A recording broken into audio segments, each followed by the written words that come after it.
Morning বন্ধুরা, আশা করছি তোমরা সবাই ভালো আছো, আমরাও ভালো আছি।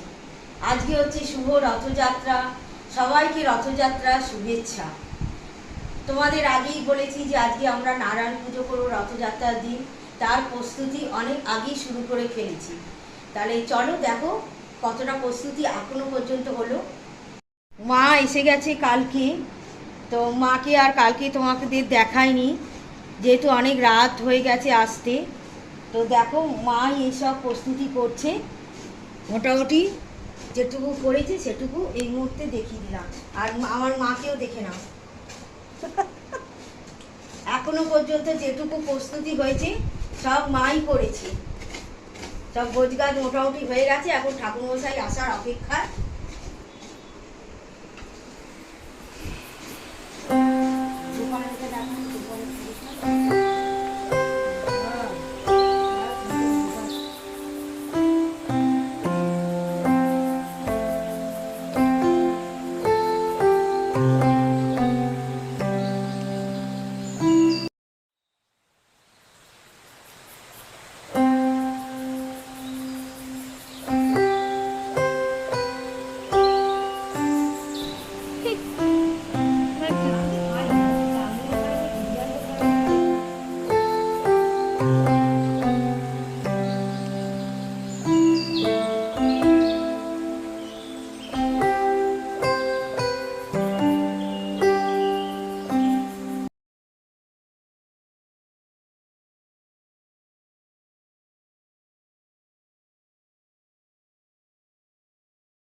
হ্যাঁ, ঠাকুরটা চিনি কি পুরো দেওয়া হবে তো? চিনি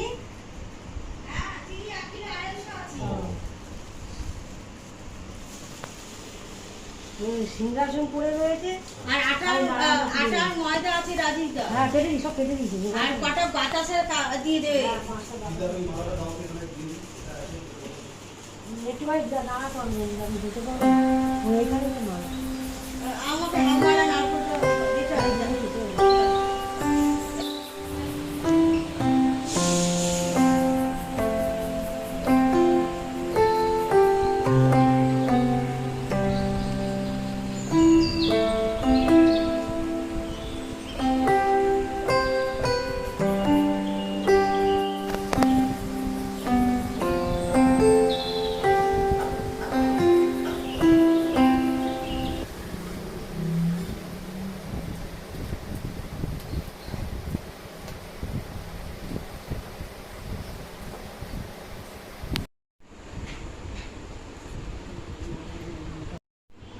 বাড়িঘর তো পাওয়া যায় না। অবশ্য এখন করোনা করে বাড়িঘর অনেক ফাঁকা আছে।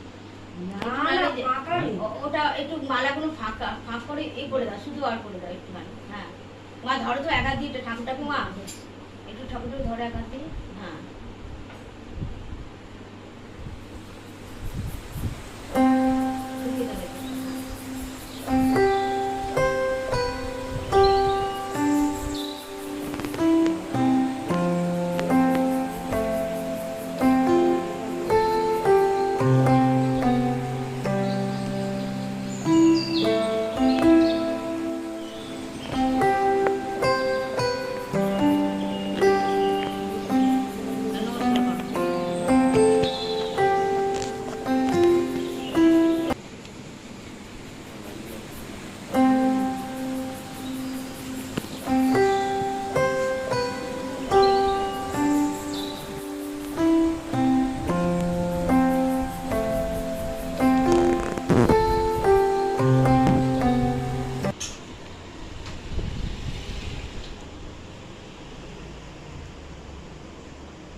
আচ্ছা সাদা সুতো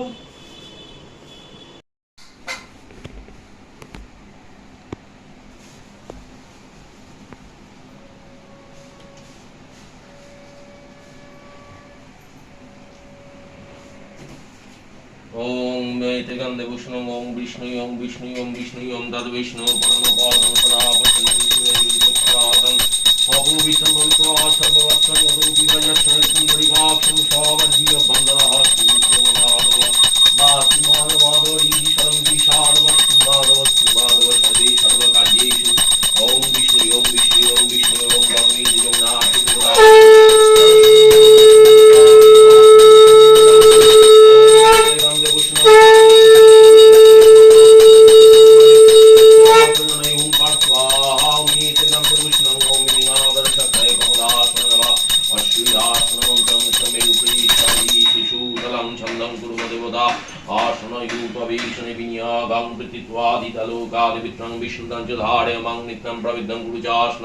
ओम वामे गुरुभ्यो परम गुरुभ्यो परापर गुरुभ्यो परमेष्टि गुरुभ्यो गुरुदेवा वै नमः दक्षिण गणेशा वै नमः मध्य नेते गंधे भूषणं ओम संसत्तो नारायण वं एते गंधं श्रीकृष्णं गोविन्दं गोपालं जय प्रभु जगन्नाथ सुभद्रा बलभद्रा वै नमः एते गंधे भूषणं शैलं गुरुदेवा वै नमः लोकनाथ ब्रह्मचारी महाराज नमो नमः ओम नीलकंठं वैरवासनं रेंगुं दुर्गा वै नमः चंडिका वै नमः क्लीं कालिका वै नमः सिंह महालक्षा वै नमः मस्तके ब्रह्मण नपस्तके प्रबाला वै निमियादे अनंता वै नमः सर्वांगे नारायणस्य विष्णुवे नमः ओम एते गंधे नमः ओम संसत्ता वै नमः रजसुन्दं तमसेन पंपडवातनं ओम ह्रींगनात्मनं अंक्रोभा वै नमः माया वै नमः जया वै नमः सुक्षां नंदिने नमः विशुद्धा वै नमः सुप्रभा वै नमः सिंह कमलासन नमः ओम विदुदवदा गणपणवं शब्बहुनै शप्रदं सौदाशोइदै ओम विदुदवदा गणपणं वदादि ओम वदन्यनाथ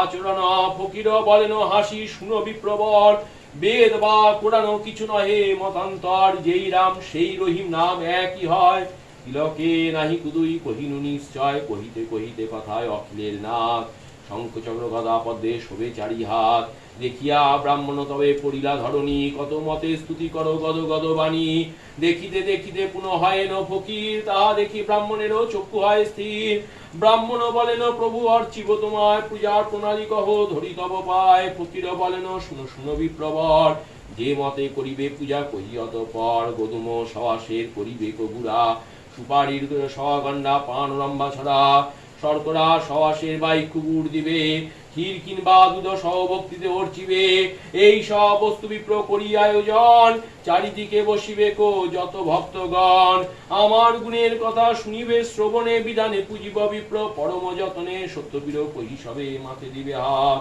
নারায়ণ বলি করিবে কো প্রণিপাত প্রসাদ লইবে যত্নে এই তো বিধান ন্যাত কহি নারায়ণই হন অন্তর্ধান শুনি ভাবে গা গদ গদ বিপ্র পুলকিত ভ্রমিতে ভ্রমিতে অগৃহে হন উপনীত ব্রাহ্মণী শুনিয়া হন হর্ষিনী মগন শিরনি আদি করিলেন যত ওজন যথাবিধি অর্চিলেন নারায়ণ প্রদ রাতারাতি হয় গৃহে অতুল সম্পদ ইয়া দেখি গ্রামবাসী কাটুরিয়াগণ ভক্তি করি দ্বিজবরে জিজ্ঞাসে তখন শুনি দ্বিজ বলিলেন ইয়া বিধান সমস্ত কাঠুরিয়াগণ শুনি হয় বড় ব্যস্ত শিরনি আদি কইল তারা বৃহিত প্রকারে সর্বকষ্ট দূর হইল হর্ষ গড়ে গড়ে সদানন্দ নামে সাধু ছিল একজন, কাঠুরে সুখে দেখি হয় হৃষ্টমন। জিজ্ঞাসিয়া আদি অন্ত সকলই জানিল, জানিয়া সাধুর হৃদে ভক্তি জন্মিল। সাধু কহে অপ্রতুল নাহি অন্নদানে, কন্যা নাই কষ্ট দায় চিন্তি মনে মনে।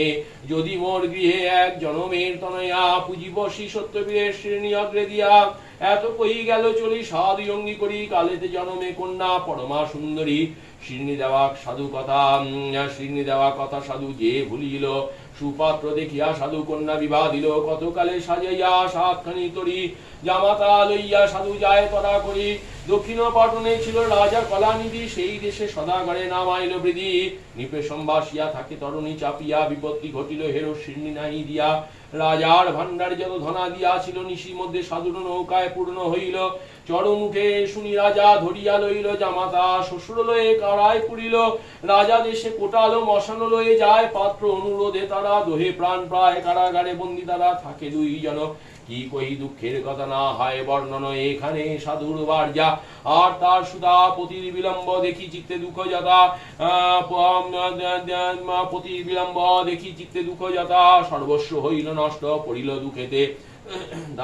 দাসিত্ব করিয়া রহে পরের গিয়েতে।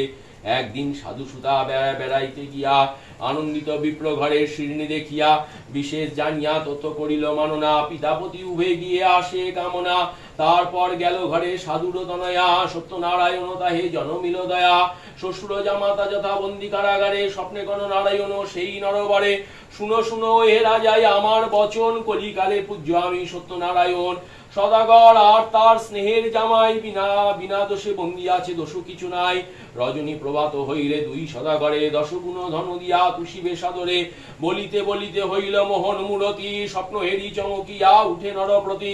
প্রাতকালে উঠি রাজা সবার গোচর, আনাইল কারা হইতে দুই সদাগর। বসন ভূষণ ইয়ার বহু ধন দিল, সাধুরে সন্তুষ্ট করি বিদায় করিল। দশগুণ ধন লোভী নাই দিল ভরা, দেশেতে যাইতে সাধু করিলেন ধরা। পুলকিত সর্বজন হর্ষ কোলাহল, নাই জানে সত্যদেব করিলা মঙ্গল। দেশে তবে সত্যদেব মন বুঝিতে সাধুর, ফকিরের রূপেতে কন বচন মধুর। ঘাটে বসি ভিক্ষা হেতু শুনো সদাগর, কিছু ভিক্ষা দিয়া তুমি যাও নিজ ঘর। হইবে মঙ্গল তব আমি ঘরে যাই, কুশল থাকো তুমি শুনো সাধু তাই। সাধু কয়ে তোমা দিলে কিবা ফল হবে, ক্ষমতা থাকিলে কেন কানি পড়ে রবে। কানি পড়ে রবে তুষ অঙ্গার মাত্র মাছে মোর নাই। চাও যদি দিতে পারি জানিবে তোমায়। শুনি কিছু না বলিল। সত্যনারায়ণ বসিয়া রহিলা ঘাটে মুদিয়া নয়ন। কিছু দূর গিয়া হেরে শ্বশুর জামাই, তুষ অঙ্গার বিনা নাই কিছু নাই। সাধনায় যত বস্তু সকলই অমনি, শ্বশুর জামাই কান্দে শিরে কর হানি। জামাতা কহিল চিন্তিত হবে সদাগরে, এ ঘটনা ঘটে ভিক্ষা না দিয়া ফকিরে। সেই জন সামান্য নাই বুঝি অনুমানে, চলো চলো ধরি গিয়া তাহার চরণে। এত শুনি সদাগর ফিরাইল তরি, পুনঃ সেই ঘাটে যায় অতি তরা করি। হেরিল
পুজো শেষ হয়ে গেছে, প্রসাদও আমরা আমাদের যেখানে দেওয়া সব দেওয়া হয়ে গেছে। এবার হচ্ছে আমাদের রান্না। তো আমাদের রান্নাতে আজকে কি হচ্ছে, সুজি হয়ে গেছে, আর হবে নারকোল দিয়ে ছোলার ডাল, আর আলুর দম, আর পটল ভাজা, তার সঙ্গে হবে লুচি। আর আমার ছোট পিসি শাশুড়ি এসেছে, চলো তোমাকে ওনার সঙ্গে আলাপ করাই। আমার ছোট পিসি শাশুড়ি, উনি একটু বেলা হয়েছে আসতে, তাই প্রথম দিকে তোমাদের দেখাতে পারিনি, তাই তোমাদের সঙ্গে এখন আলাপ করিয়ে দিলাম। তাহলে আমি এবার আসি, রান্না করি, পরে আবার দেখা হবে।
তাহলে আজকেকার মতন আমাদের দুপুরের লাঞ্চের মেনু রেডি হয়ে গেছে, এবার সব খেতে বসবো। তোমাদেরকে খালি একটা কথা বলা, যদি আজকের এই রথযাত্রার পূজার ব্লগ যদি ভালো লাগে, অবশ্যই তোমরা এটাকে লাইক, শেয়ার আর সাবস্ক্রাইব করবে। তাহলে আজকেকার মতন টাটা।